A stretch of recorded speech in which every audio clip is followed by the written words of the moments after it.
ҳисабе ки бонки амонатгузорӣ маҳсуб меёбад, бештари аҳолии кишвар ба ин бонк ҳамчун бонки давлатӣ ки кафолати давлатӣ баргардишпасандозҳои аҳолиро дорад рӯ овардааст ва агар амонатҳои ҳам шахсони воқеӣ ва ҳам шахсони воқеиро ба инобат бигирем, дар солаи якуми соли ҷорӣ маблағҳои амонатҳои умумӣ 4,9 миллиард сомонро ташкил кард ки аз ин зиёда аз 2 миллиард сомонии онҳо амонатҳои аввалӣ мебошанд ки нисбат ба ҳамин давраи соли гузашта 12% афзоиш ёфтаанд. дар нимсола якум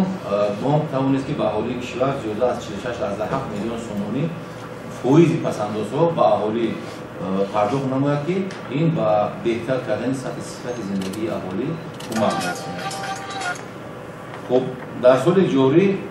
زیاده از 10 وقوعی‌ها از جانب بانک با شرکت‌های بانک‌های جهانی با بانک‌های جهانی هم در سفرهای خارج و هم در خود بنای اساسی بانک صورت گرفت که در زمینه این یکچند شرطنامه‌ها و ممورندوم‌ها به امضا رسانیده شده است. خب این است که سرمایه مستحکمی که بانک یعنی با اکثریت کشور جلب نمود در سال یکم این 15.6 میلیون دلار از حساب بانک‌های ازبکستان و 15.3 میلیون دلار از حساب شرکت کازاخ اکسپورت قزاقستان با اکثریت کشور وارد کرده شد که این هم یک از وظیفه‌گذاری حکومت جمهوری اسلامی با بانک دولت می‌باشد. یکی از سرچشمه‌های اساسی بانک این به دست آوردن درآمد بیشتر می‌باشد و ما تحلیل کردیم که درآمد اساسی از حساب قرض‌های پیشنهادنموده بانک در سال یکم صورت گرفته است و سبب اساسی آن که ما بیشتر از حساب قرض‌ها درآمد به دست آوردیم این یکچند اقدام‌های بانک بود در این سال.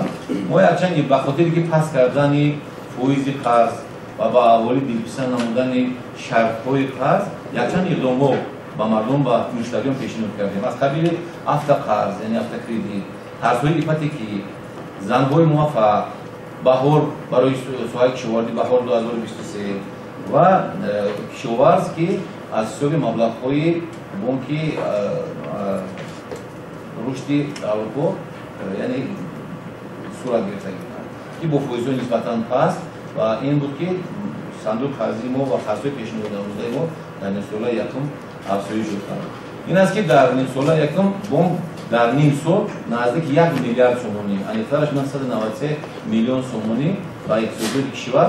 مبلغ پیشنهاد نمود که نسبت به همین دوره سال گذشته 12.2% افزایش می‌یابد. اقدام مهم سریع‌وقتی و دورانشون بودن اما فرمانی که در باره‌اش ما گپ می‌زنیم دلیل بحث است ولی متأسفانه بعضی نفرانتون در شبکه‌ها می‌بینیم در رسانه‌ها که از شماریت و رئیسان و دیگر اشخاصی که تطبیقی به چنین شرایط همین فرمان وظیفه جانشون است خوشبین نیستن یعنی اپتیمیست نیستن و شما در همون گفتگوی مستقیم تلویزیونی هم درست گفته که فرمان اجرا می‌شود یعنی بررسی نمی‌شود محاکمه نمی‌شود و چرا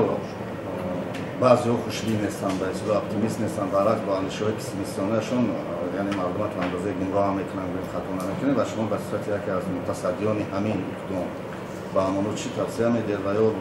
با آنها در تماس هست با همین گونه نفرانی که خوشبین نیستن و سوال دوم در مورد اینترونسی این یکی از راه‌هایی است که برای متعدل نگاه داشتن کل اسرار ملی و سال گذشته رئیس بانک ملی هم اعتراف کرد که زیاده از 100 میلیون سومانی اینترونسی صورت گرفت هرچند که 100 میلیون سومانی گفتن ولی هرچند که کارشناسان اینا به مراتب زیادتر پیش بینی میکنن و نظر شما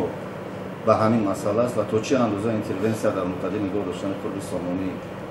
سهم دارد و امانت بانک در این روند یگان نقش دارد یا نه؟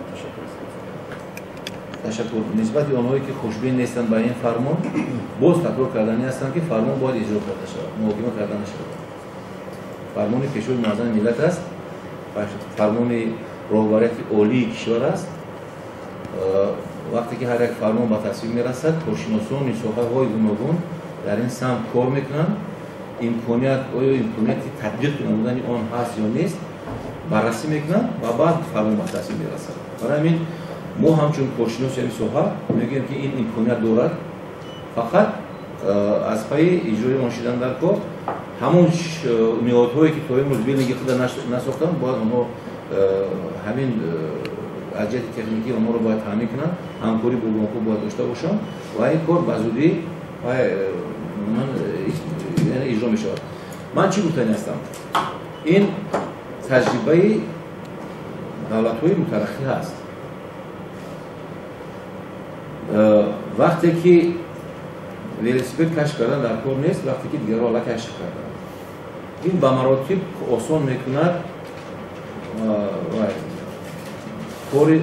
اهالی کشور رو، کار میزوجان بانک رو. برای همین این یک دوره گزارش هست، شاید که در کجای نفهمی ها هست این برطرف می شود. همین سرعت گرفتنی به مراتب سرعت گرفتنی پرداخت غیر نقدی موضوع آن است که علاقه مردم آگاه علاقه از پای اصلاحی همین کار شده است، از پای اجرای فرمان شده است. فقط یک فویج خورده که میموند امکان ندارند که آنها نکنند و این نگذره. مثلا سوال دوم اینترونسیا این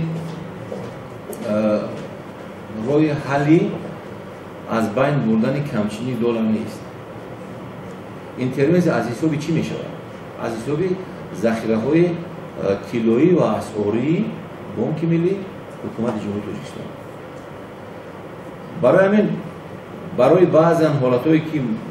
مثلا در بازار نفهمی ها می شود بانک ملی البته که اینترونسیا میکنه. ما امروز بانک ملی وظیفه دار کرده است که کمش از 30%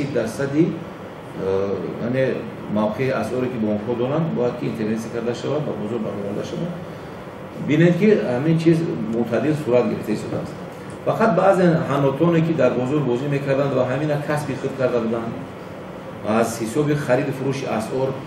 مثلا با خودشون بیزنس ساخته بودند، آهسته آهسته اقدام‌های بانک ملی خدی همین چیز از بین رفته است. دولت‌های آبادخورد مثلا روسیه مبلغ‌های نهایت هنگفت خرج کردن که طوری که مثلا قرب بازار را معتدل کنند، لیکن قرب بازار با راه اینترونسیا با پروژه از بین نمی‌رود. فقط من همین حاضر بازم میگم که شهروند تاجیکستان میخواهد که مبلغ نقد دلار خریداری کنند. سوال همین مبلغ نقد دلار را او گرفته در کجا استفاده می‌برد؟ حالا که قانون جمهوری تاجیکستان است که حساب برابر که در داخل تاجیکستان تنها با پول ملی. حاضر تمام مقامات پروکراتورای جنرالی، مقامات سودی دیگر چیزها گروه‌های کاری تشکیل کردن در میان آنها که خانه فروشی، ماشین فروشی و دیگر چیزهای در آن ارزش باید که حتما با پول ملی صورت گیرد. فقط تنها میماند حساب برابر کنید در خارج کشور که این مسئله الکینکای رای خودش یافته است. با مراجعت کردن با دیل بانک با دسترس نمودن کارت ویزای بین المللی با پول کردن سامانی پر کنند، میگن که دلار نداریم، سامانی پر کنند کارت ویزاشون رفتن در خارج با دیل چقدر مبلغی که میخواهند مبلغ برای توابط باشه، برای خواندن باشه، برای دیگر خرید این مال و پولو باشه دیگه استفاده باشه. هم از گردش نظام بانکی مبلغ بیرون نمی شود، هم اقتصاد نهانی از بین می رود، هم اینترونسیا ضرورت دیگر نمی شود، هم قرب پول ملی نگاه داشته می شود. برای همین من فکر میکنم که این مسئله حل خودش یافته است. فقط همین حناتانی که در بازار میخوان که از فقط وظیفه خودشون کردن خرید و فروش اسعار امینو از بین ببرن. بعد تنها در همین 6 ماه امانتبانک 21 میلیون دلار اینترونسیا کرده است. خوب معتدل است. یا پرابلم نیست. با کاپیتال جنسی پای ما برای با دوستای هم کسب خود تقریبا می‌باشم که چنین عمل هست در شهر پولو گذشته از چندین مرتبه ما ایرادها هم نسبت فعالیت شعبه‌های امانتبانک در شهر پولو نوشته بودیم. گرچند یکی جواب شما ما دسترس نکردیم، لیکن این چیز هست در شهر پولو، نه اینکه در شعبه اساسی بانکی حتی نه اینکه در کوچه‌های که شعبه‌های بانکی بلکه در دیگر شعبه‌ها در خود همون بانک‌ها نیز رفته به وقتی مبلغ و دادن مبلغ دیده می‌شود. بعضی وقتی که گزارش هست فکر می‌کنم این چیز با چند مرتبه میشه، خواهش می‌کردم که به این چیز دقت جدی داده شود. از سوال ما اویدی بانک اسلامی بود یا که فعالیت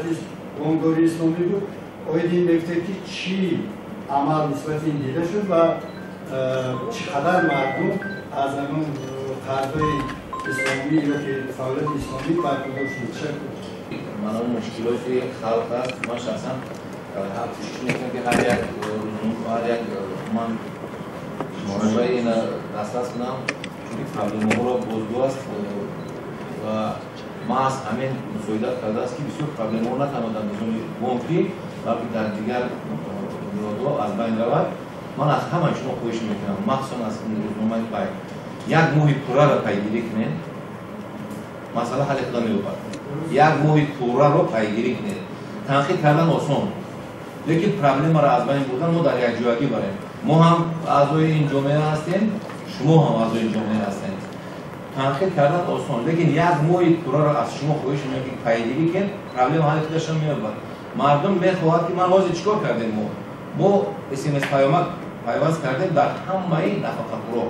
تصور کنید که چی کمک کردن نفقه پرو بیشتر بود که 30-40 کیلومتر از جماعت ما می اومدن نفقه گذشت و نگذشت معاش گذشت و نگذشت امروز معاش گذشتن برابر نفقه گذشتن برابر در تلفن موبیلی نفقه گیر از SMS پیامک میاد که مبلغ وارد شد اونها در حال میشتوبن بدل بانک در حال برای همین 5 روز از حد زیاد 10 روز همین گفت شما همین چیز زیاد شوی میزاجات در نزد بانک‌ها هستن 20 روز دیگه من نمیبینم یک روز پورا رو پیگیری که من آماده هستم که دیل خواه با شما در تماس باشم دیل خواه در با شما باشم همین پرابلم است بین برام اگر یک ماه دراز همین چیز ادامه یابد مشکل ما هست لیکن اگر برای 5 روز مثلا با چند بانکمات دیگر خریداری کنیم این کیسه خارجی رو پر کردن است خلاص من فکر میکنم که نه تنها ما دیل شما باید به حدود کشور سوزانیم چون که از اور باید که بیهوده از حدود کشور بیرون نرود بانکمات پوستری نرود این علاقه وای چی میگن امکانات تکنیکی و بانکی کهنه شده و چی هستن اینا که علاقه از در دیگر دولت با از استفاده برآمده استفاده فقط غیر نقدی من همه زمین برنامه ها QR رمز ها دیگر را گذاشتن در کار برای همین یک ماه پورا را پیگیری کنید هر روز من همه بسیار صورت میگیریم هر روز صورت بگیریم ما میبینیم که در چند روز همین تماشایی در نزد بانک‌ها است فقط در شش ماه است در 6 ماه 1 میلیارد سومانی فقط در کلوب مبلغ نقد وارد کردگی بغیر از اون مبلغ‌هایی که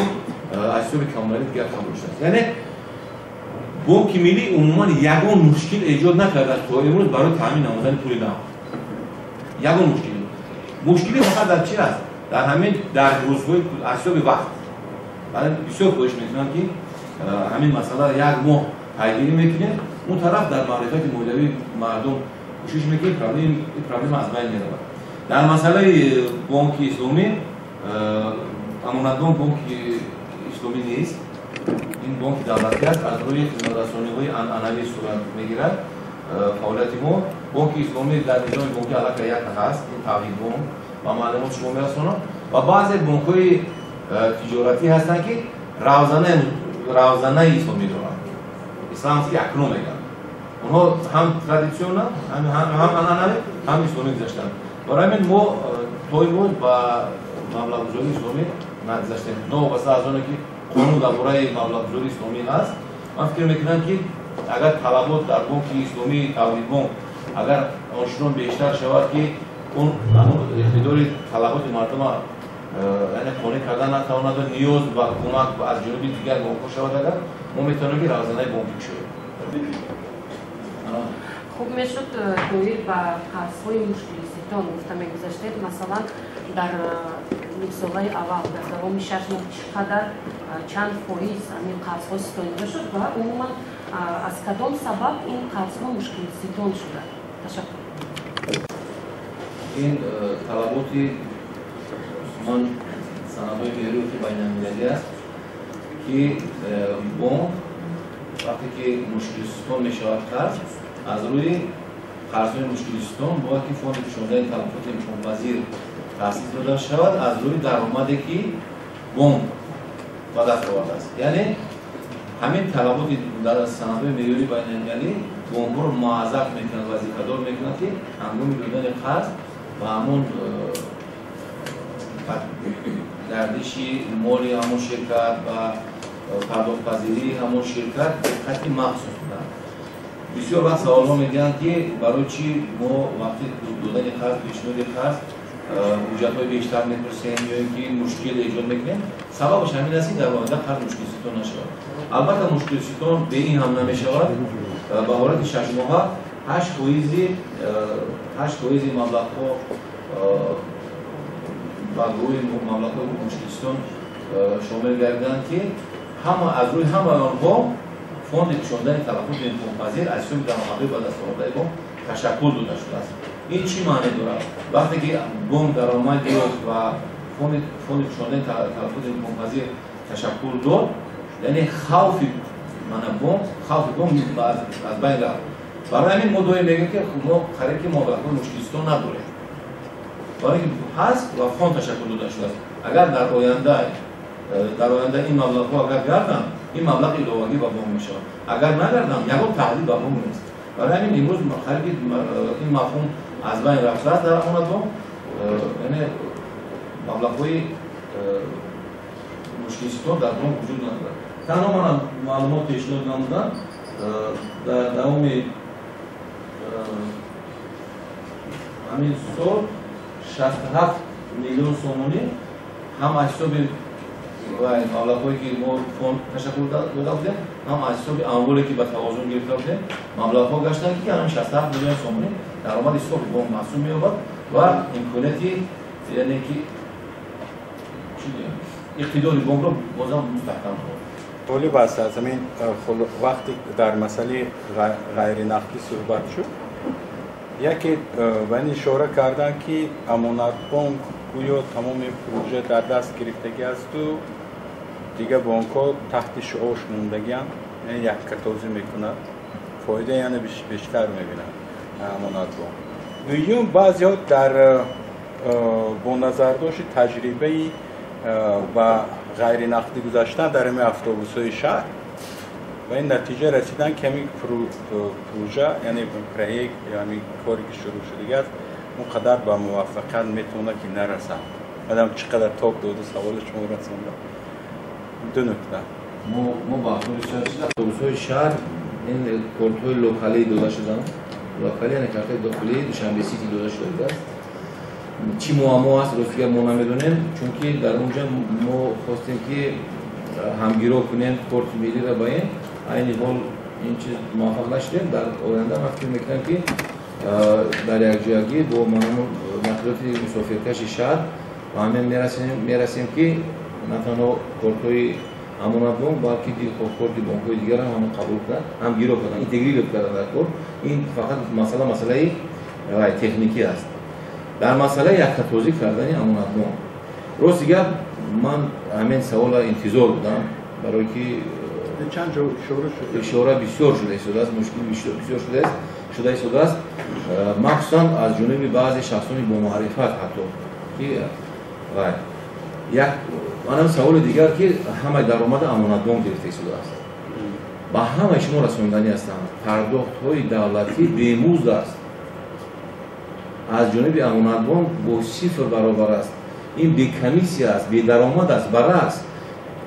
درآمد خراجات ما را زیاد کرده شده است. من همین کارت چیپ داره که امروز امانت بانک اقدام گرفته است نام مانده است فراگیر، یعنی دل خواه امانت را فرا گیرد و هم نامش فراگیر است، بی نام است. به خاطر چی بی نام است؟ به خاطر که دیگر در حال با مثلا پیشتر بود که فرمایش میشد فرمایش از فیلال ها از MKB ها و فیلال ها از فیلال ها برای استاد در اینجا رای میشد فردی کنونی کرده میشد پرسنلیزاسیون میشد با همه خیلی رفتن قریب از یه هفته تا 10 روز وقت میگیریم. روزی ما باید بینام فردی کنونی کرده ایستادیم و با فیلال ها با MKB ها تقسیم کرده ایستادیم که کارمند بانک با دادن پیشنهاد کردن پاسپورت یعنی شناسنامه در حال تمام نامو میگیرد آیدی کد چیز میکنه که در پاسپورت یعنی وای نام امانتی نداشته باشه داخلی وای با این یا اون شخص تعلق دارد. این بینامی نیست که وای عموما با یکم وابسته نیست. ما میتوانیم دیده که از همون کورد وای یعنی این کورد خاصی کی است در شناسنامه کی مطابق کرده شده است همین کورد در بازار خودتون بینید از 3 تا 5 دلار ارزش دارد ما 500,000 دانه بالانس هم بگیریم اگر 500,000 عدد اگر برآورده باشید زیاده از 25 میلیون سومونی خراجاتی به اون شده است با این اقدام داریم که چنین کارت‌های به مزد به پاداش تا 1 میلیون دلار رسانیم تا اینکه دسترسی اهالی کشور به همین نمود کارت‌های بانک باشد من بهوده همون آمار را نآوردم که اگر اهالی کشور 10 میلیون نفر را تشکیل کند و به حساب میونه 5-6 اعضای اویله با یک اویله راست اویله دگر یعنی در جمهوری تاجیکستان 1/6 1/7 میلیون اویله زندگی میکنند این امور به خاطر چی است اقلا هر یک اویله دارنده یک کارت ملی باید باشد نوبسته از اونه که ما 80,000 نفقه‌گیر داریم نفقه‌گیر داریم اونها دارنده کارت ملی هستند و غیر از این زیاده از 500-600 هزار کارمندان سوهای بودجه هستند و غیر از این ما 500,000 یعنی زیاده از 2 میلیون کارت ملی فقط امانت بانک پیشنهاد کرده است با مقصدی که هر یک اویله تاجیک دارنده کارت ملی باشد و غیر از این دیگر بانک‌های کشور که نزدیک 6 میلیون را تشکیل می‌کنند اگر 6 میلیون گیریم اگر به حساب میونه 3 تا 4 کارت به هر یک اویله راست آمده است یعنی همین مسئله از بین رفته شده است که نماند یگان اویله‌ای که دارنده کارت بانکی نباشد اگر این اون اعضای اویله نفقه‌گیر باشد از همون کارت نفقه‌گیری میتونند که پرداخت قوای برق اندوز دیگر عملی کنند باید از کارمند سوای بودجه باشد از همون میتونه بغیر از این کارت فراگیر نباشد اگر اومده کارت فراگیر رایگان به پول گرفته تقسیم کنند امروز و ما هم میخواهیم که همین قدر وزنینی به سر امانت بانک بیاید ما شنبه هم کار کرده شدیم یک شنبه هم کار کرده شدیم با خواهش بعضی نیروها وزارت اداره ها خواهش کرده شدن که وای است یعنی که کار کنند مخصوصا من همین دانشگاه ها امروز شب روزی است که از مرکز تستی علاقه مرکز ملی تستی مردم گذشت معاینه کردن این اون دانشگاه را مبلغ پرداخت کردن در کل مبلغ باید غیر نقدی صورت بگیرد ما بسیار خواهش میکنیم که دیگر بانک‌های تجارتی هم مثلا همگیرا شوند اونها همگیرا شده‌اند 24 بانک وطنی با مرکز پروسسینگ نظام پرداخت که در امانت بانک است همگیرا شدند همه اونها با کارت‌های ملی تامین شدند فقط امانت بانک همین مبلغ همین خدمت رسان به پاداش به پول به درآمد عملی کرده شده است که شاید که بعضی دیگر بانک‌ها میخواهند که درآمد داشته باشند شاید که مثلا فقط به خاطر که درآمد به دست بیارن این شاید که همون نشده شده است برای این بسیار فکر خطا هست که امانت بانک یک کتاز است امانت بانک مونوپول کرده است امانت بانک درآمد بیشتر میگیرد این بسیار خطای محض است چون که امانت بانک بنابر سببی که سیاست اجتماعی دولت پیش میگیرد همین هم با پیشنهاد کردن کارت‌های به پاداش کارت‌های به پول با همون اینفراستراکتوری داشتگی قبلا این همین فرمان پیشوی موظف ملت عملی نموده است برای همین کدام بانک تجارتی که میخواهد که از همین در پهلوی ما باشد و همین خدمت رسانی غیر نقدی صورت گیرد اگر یک مشکل نیست مشکل فقط در یک نمودی کارت‌های وای است دوشنبه سیتی است که همون هم بازی رفته شده است همگیرا کردن اونها بعضی این برنامه‌ها مشکل ایجاد کرده شده است اوریدی خوف عملیاتی همون قدیما کاربری کرده است این هم از بین میرود فقط با پروژه همه آماده هستند خب تشکر برای اشتراک فعال برای همکاری با بانک دولتی از همه شما مشکوک هستند و من فکر میکنم که تنها در 6 ماه یک مرتبه ما امکانیت این خیلی نزدیک صحبت داشتن داریم و همه شما را باور میکنم که در دل خبر امانت بانک مقصد آوری که امانت بانک آماده است که و شما با این سوال جواب گرداند تا اینکه شما و من شنوندگان و بینندگان و مشتریان خودتان جواب مشخص بشه. بازم خوش آمدید. تشکر.